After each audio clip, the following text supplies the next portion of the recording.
The Last of Us Season 2 Episode 2's ending stays with the viewer long after its credits start rolling, but the Bloater action sequence from the same episode is equally forgettable for one reason.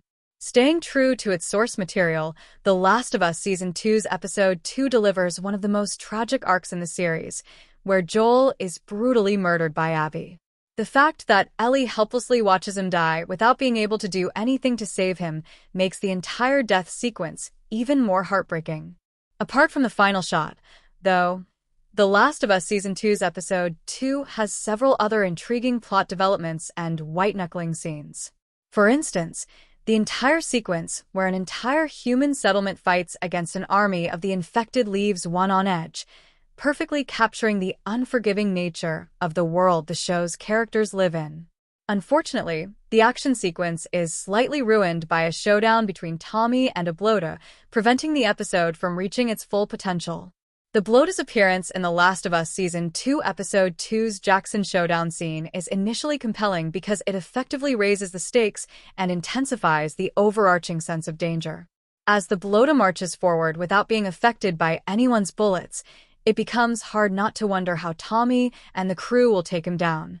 However, things soon take a nonsensical turn when Tommy diverts the Bloater's attention onto himself to protect his wife and leads him to an alleyway to get him away from the crowd.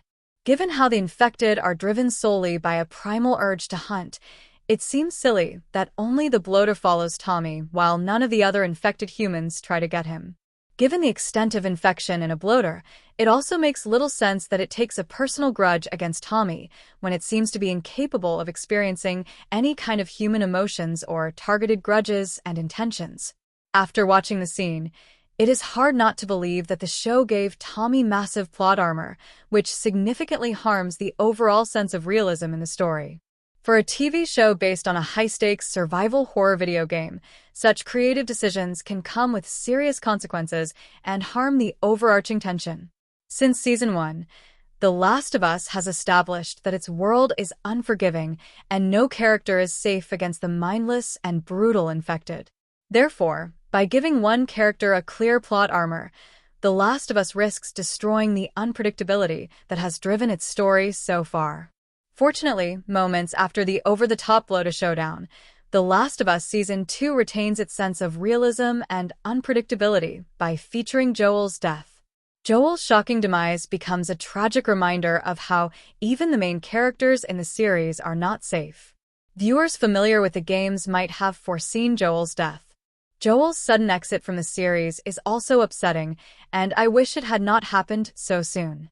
However, it is an essential addition to The Last of Us Season 2 story as it makes up for the other relatively flawed narrative elements and action scenes.